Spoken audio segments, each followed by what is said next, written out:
ओम श्री साई नाथाय नमः। श्री साई चरित्र दर्शन अध्याय 28। दृष्टांत कथन। बाबा निज स्थान पर बैठे हुए स्वप्न दर्शन कैसे देते थे, ये आश्चर्य इस अध्याय में वर्णित है।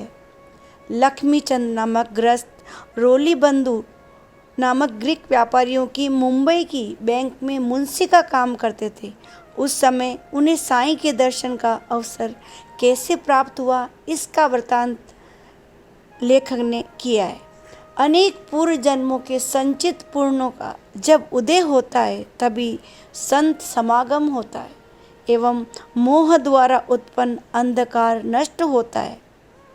क्रिसमस के दिन एक बार लाल जी का शिरडी जाने का योग आया। उसके 2 माह पूर्व सेठ जी जब सांता क्रूज में थे, उनके ध्यान एवं मन में कुछ नहीं था, तब उन्होंने एक स्वप्न देखा। उस स्वप्न में उन्होंने एक दाढ़ी वाला बूढ़ा साधु भक्त देखा जो अपने भक्तों से घिरा हुआ था।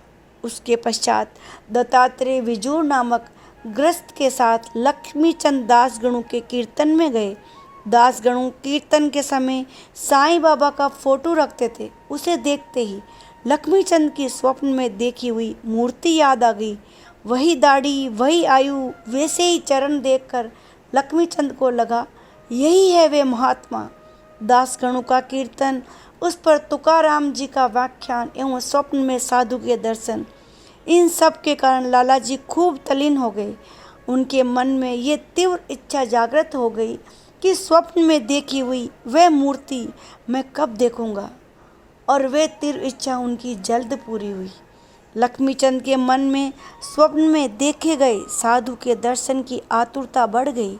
उसी दिन रात के 8 बजे के आसपास उनके एक मित्र शंकर राव उन्हें पूछने आए, शिरडी चलेंगे क्या? जिसके लिए प्रयास करने पड़ते हो वे मौका बिना कष्टों के सहज ही उनके घर चलकर आ गया। चचेरे भाई से 15 रुपये उधार लेकर उन्होंने शिरडी जाने की तैयारी की। शंकर राव गाड़ी में सुंदर भजन गा रहे थे। शंकर राव एवं लक्ष्मीचंद जिस डिब्बे में बैठे थे उसमें 4 मुसलमान भी थे। बाबा का अनुभव सुनने के लिए लाला जी लालायित थे। लक्ष्मीचंद ने बाबा के विषय में पूछा तो वे बोले, साईं बाबा एक महान संत है, ओलिया महंत है, वे काफ़ी वर्षों से शिरडी में रह रहे हैं। इसके पश्चात शंकर राव एवं लाला कोपरगांव स्टेशन पहुँचे। तब लाला जी ने यह सुना था कि बाबा को कोपरगांव के अमरूद बहुत पसंद है, इसलिए उन्होंने निश्चित किया कि वे बाबा को अर्पित करने के लिए अमरूद खरीदेंगे। टांगा गोदावरी के पार पहुंचा ही था कि इतने में एक वृद्धा सिर पर टोकरी लिए हुए टांगे के पीछे दौड़ती हुई उन्होंने देखी। उन्होंने गाड़ी रुकवाई एवं क्या आश्चर्य, उस वृद्धा की टोकरी में अमरूद थे। लक्ष्मीचंद ने अमरूद छांट लिए। उसके बाद वे वृद्धा बोली, ये बचे हुए अमरूद भी मेरी ओर से बाबा को भेंट स्वरूप अर्पण करें। शिरडी आने के बाद पूजा सामग्री लेकर दोनों साईं के दर्शन के लिए गए। इच्छित मूर्ति के दर्शन होते ही लक्ष्मीचंद ध्यान मग्न हो गए, भूख प्यास भूल गए। आरती एवं मानस प्रदक्षिणा पूरी होते ही साईं के चरणों के पास बैठे। तब बाबा ने लक्ष्मीचंद से कहा, साले रास्ते में भजन करते हो, दूसरे लोगों को पूछते हो, दूसरों से क्या पूछना, सब कुछ अपनी आंखों से देखना चाहिए। मेरा स्वप्न सच है या झूठ, ये दूसरे से क्यों पूछना, इसका विचार स्वयं करे। मारवाड़ी के पैसे उधार लेकर मेरे दर्शन हेतु आने की क्या आवश्यकता थी? अब तो तेरे मन की इच्छा पूरी हुई कि नहीं? ये सब कुछ बाबा को कैसे ज्ञात हुआ, ये सोचकर लक्ष्मीचंद दंग रह गए। ऋण अर्थात कर्ज लेकर त्यौहार मनाना अथवा यात्रा पर जाना, ये कर्जदारी की बातें बाबा को पसंद नहीं थी। शिरडी की मुख्य शिक्षा यही है। साईं दर्शन के बाद लक्ष्मीचंद साढ़े के बाड़े में गई। दोपहर के भोजन में किसी भक्त द्वारा अर्पित किए गए दलिये का प्रसाद खाकर तृप्त हो गए। दूसरे दिन भी उन्हें दलिये की याद आ गई, परंतु दलिया क्या नियमित रूप से प्राप्त होता है। उसके बाद तीसरे दिन जोग मस्जिद गए। आरती के पहले आज का नैवेद्य लाना चाहिए।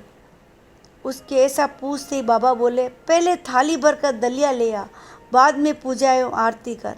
पूजा सामग्री वहीं रखकर जोग वापस गए एवं सभी को मिले इतना दलिया ले आए। आरती पूर्ण होते ही भोजन के समय लक्ष्मीचंद को भी दलिया मिल गया। लक्ष्मीचंद के मन में जो इच्छा थी बाबा ने पूर्ण कर दी। इसके पश्चात बाबा के प्रति लक्ष्मीचंद की भक्ति दृढ़ हो गई। वे घर वापस आ गए। फिर भी सीढ़ी जाने वालों के द्वारा माला, दक्षिणा, कपूर, अगरबत्ती नियमित रूप से भेजते रहे। बाद में वे नियमित रूप से सीढ़ी जाने लगे। एक बार रात में लक्ष्मीचंद चावड़ी का उत्सव देखने गए हुए थे, तब बाबा को खांसी उठ गई एवं वे परेशान हो गए। लक्ष्मीचंद मन ही मन सोच रहे थे, बाबा को खांसी की परेशानी है, लगता है उन्हें लोगों की नज़र लग गई। वे प्रातः बाबा के दर्शन हेतु पहुँचे। बाबा माधवराव से बोले, मुझे खांसी कैसे हुई? ये किसी की नज़र लगने का परिणाम है क्या? लगता है किसी की नज़र लगने के कारण मुझे लगातार खांसी आती है एवं दिल बेचैन हो जाता है। मेरे मन की बात बाबा को कैसे ज्ञात हुई? इस बात का आश्चर्य करते हुए एवं इस भावना के साथ कि बाबा सभी के हृदय में निवास करते हैं, वे उदी प्रसाद आशीर्वाद लेकर साईं के गुणगान करते हुए घर वापस चले गए। जब रामलाल नामक पंजाबी ब्राह्मण मुंबई में थे तो उन्हें स्वप्न में एक महाराज के दर्शन हुए। वे उन्हें बोले, मेरे पास आ। उस महाराज के दर्शन उसे इससे पहले कभी नहीं हुए थे।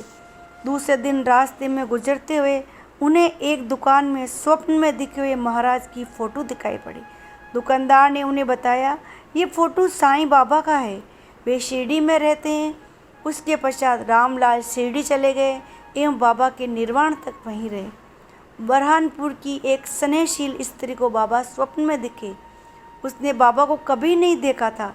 स्वप्न में बाबा उससे खिचड़ी का भोजन मांग रहे थे। उसका पति बरहानपुर में ही डाकघर का लेखा अधिकारी था।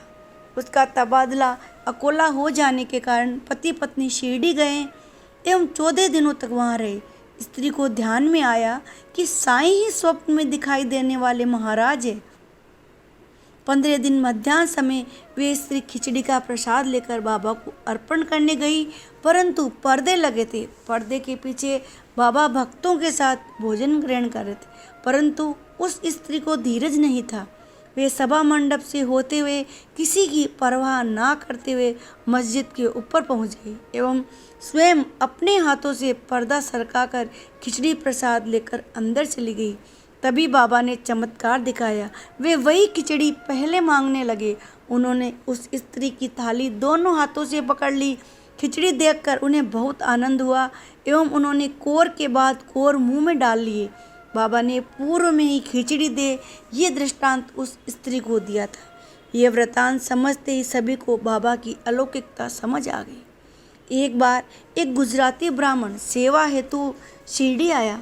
मेघा नामक इस ब्राह्मण ने प्रारंभ में ही हरि विनायक तथा राव बहादुर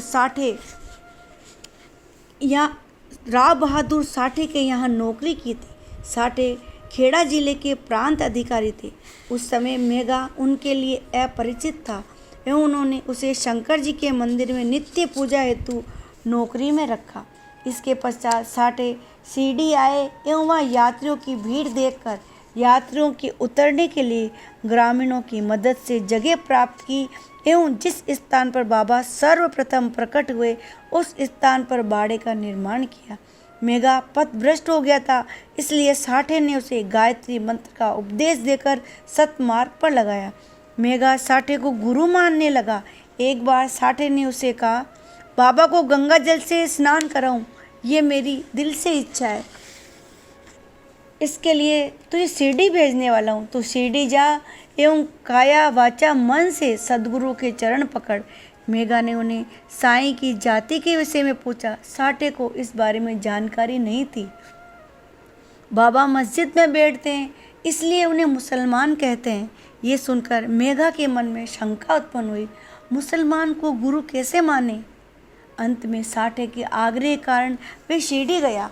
वे मस्जिद को आंगन में पहुंचकर सीढ़ी चढ़ने लगा, तब बाबा ने लीला दिखाई। उग्र रूप धारण कर हाथ में पत्थर लेकर वे कहने लगे, खबरदार, इस सीढ़ी पर पांव रखा तो यह स्थान मुसलमान द्वारा स्थापित किया गया है। तू तो उच्च वर्ण का ब्राह्मण है, मैं तो नीच से भी नीच मुसलमान हूँ। तुझे मेरी छूत लगेगी, इसलिए तू वापस जा। वे सुनकर मेघा थर थर काँपने लगा। मेरे मन के विचार साईं को कैसे ज्ञात हुए, इस विषय में सोचकर मेघा दंग रह गया। साईं उसे मारने दौड़ रहे थे और इसका एक एक कदम पीछे हटने लगा। आगे बढ़ने की हिम्मत नहीं थी। वे आगे न जाकर वापस मुड़ गया। कुछ दिनों तक शिरडी में रहकर उसका स्वरूप देखते हुए उसने अपने सामर्थ्य के अनुसार बाबा की सेवा की। घर जाने पर उसे बुखार आ गया एवं उसने बिस्तर पकड़ लिया। उसे साईं का ध्यान लगा रहा एवं बुखार ठीक होते ही वे वापस शिरडी गया। साईं चरणों में दृढ़ भक्ति भाव से वे साईं का अनन्य भक्त हो गया। वे शंकर भक्त था। साईं चरणों में अनुरक्त होते ही साईं ही उसके शंकर एवं उमानाथ हो गए। साईं शंकर ऐसे प्रार्थना करते करते दूर से बेल की पत्तियां लाकर वे साईं की पूजा करने लगा। प्रातः समस्त ग्राम देवताओं की पूजा करने के बाद वे मस्जिद जाकर दोपहर की आरती नियमित रूप से करता। हमेशा की तरह एक दिन मेघा ने ग्राम देवताओं की पूजा की, परंतु सारे प्रयत्नों के बाद भी उनसे खंडोबा की पूजा छूट गई। खंडोबा के मंदिर के द्वार नहीं खुले थे, इसलिए वे बिना पूजा किए ही आरती लेकर मस्जिद गए। तब बाबा ने कहा, आज तूने पूजा खंडित की है। बाकी सारे देवताओं की पूजा की, परंतु एक ही देव बिना पूजा के रह गए। वो पूजा कर और फिर यहाँ आना। खंडोबा के द्वार खुलते ही नहीं। मेघा के ऐसा कहते ही बाबा बोले, तू फिर से जा, द्वार खुले हैं। त्यानुसार मेघा वापस गया। खंडोबा के मंदिर के द्वार खुले थे। उसने खंडेराया की पूजा की। उसके मन की चिंता भी दूर हो गई। इसके पश्चात मेघा ने गंध, पुष्प आदि 8 उपचारों से बाबा की पूजा की एवं हार पहनाकर दक्षिणा अर्पण की। एक दिन मकर संक्रांति के दिन मेघा के मन में आया, गोदावरी गंगा का जल लाकर बाबा को चंदन लगाकर अभ्यंग स्नान कराऊं। बाबा की आज्ञा प्राप्त होते ही वे प्रभात समय की गगरी लेकर गोदावरी तट जाने के लिए निकल पड़ा। मेघा को नदी की तट की दूरी की चिंता नहीं थी। वे गंगा जल ले आया एवं स्नान के बड़े बर्तन में डालकर उसने बाबा से स्नान करने का आग्रह किया, परंतु बाबा ने उसकी बात नहीं सुनी। दोपहर की आरती के बाद उसने फिर से स्नान का आग्रह किया। तब बाबा ने कहा, गंगा स्नान नहीं चाहिए रे, मुझ फकीर के लिए गंगा के पानी का क्या प्रयोजन। मेघा ने उस पर कहा, आप मेरे शंकर है और आज मकर संक्रांति के दिन गंगा जल से स्नान कराने से शंकर प्रसन्न होते हैं। बाबा ने उसका शुद्ध अंतःकरण देखकर हामी भर दी एवं उसके द्वारा सजाए गए पाट पर स्नान हेतु बैठ गए। मेघा के सामने अपना सिर पकड़कर बाबा उससे बोले, इस पर थोड़ा सा पानी डाल, सारे शरीर में सिर मुख्य होता है, उस पर पानी डाल, अर्थात पूर्ण स्नान करने जैसा ही होगा। कम से कम मेरी ये बात तो मान। बाबा की आज्ञा प्रदान करते ही मेघा ने अत्यंत आदरपूर्वक हर हर गंगे कहते हुए पूरा घड़ा बाबा के सिर पर प्रवाहित कर दिया। सारे शरीर के ऊपर से पानी प्रवाहित हो गया और अपने शंकर को वस्त्रोच्छादित स्नान कराने का आनंद उसे प्राप्त हुआ। उसने घड़ा नीचे रखा एवं देखा, सारे शरीर पर पानी प्रवाहित करने के बाद भी बाबा का केवल सिर गीला था, बाकी का पूरा शरीर सूखा था। उनके वस्त्रों पर पानी की एक बूंद भी नहीं थी। मेघा का अभिमान दूर हो गया। तेरे मन में स्नान कराने की इच्छा हुई ना, खुशी से करा, परंतु उसमें भी मेरी अंतर्मात्मा का संकेत तुझे सहज समझ आ गया। यही शायद बाबा ने उसे दिखा दिया। श्रद्धा एवं सबूरी धारण की तो हमेशा बाबा की सेवा करके भक्त को इच्छित फल का लाभ निश्चित रूप से प्राप्त होता है। नाना साहब चांदोरकर द्वारा अर्पण की हुई बाबा की एक घड़ी तस्वीर भाड़े में थी। मेघा उस तस्वीर की पूजा किया करता था। मस्जिद में प्रत्यक्ष मूर्ति थी एवं बाड़े में रखी हुई तस्वीर की एक प्रतिकृति चावड़ी में थी। दोनों स्थानों में दिन रात पूजा एवं आरती होती रहती थी। इस तरह 12 माह सेवा के बाद एक भोर के समय मेघा को बाबा ने दृष्टांत दिया। मेघा बिस्तर पर था, उसकी आंखें नींद में बंद थी, फिर भी मन पूर्णतः जागृत था। उसने उस समय बाबा की स्पष्ट आकृति देखी। बाबा ने उसके बिछौने पर अक्षर डाले एवं मेघा त्रिशूल निकाल रही, ये कहकर वे लुप्त हो। जागने के बाद मेघा को अपने बिस्तर पर चावल दिखाई दिए। तत्पश्चात मस्जिद जाकर उसने बाबा को सारा वृत्तांत सुनाया। तब बाबा ने उससे कहा, अरे वो दृष्टांत नहीं था, मैं प्रत्यक्ष रूप में आया था, मेरी आवाज़ नहीं सुनी क्या? उसमें से एक शब्द भी झूठा नहीं है। मेघा ने कहा, मुझे लगा आपने मुझे जगाया, परंतु एक भी दरवाज़ा खुला नहीं था, इसलिए मुझे ये दृष्टांत समझा। उस पर बाबा बोले, अरे मुझे प्रवेश करने के लिए दरवाजे की आवश्यकता नहीं होती। मेरा ना आकार है ना विस्तार, मैं सर्वत्र निरंतर रहता हूँ। मेघा ने बाद में बाड़े के चित्र के पास रंग से त्रिशूल की आकृति बना दी।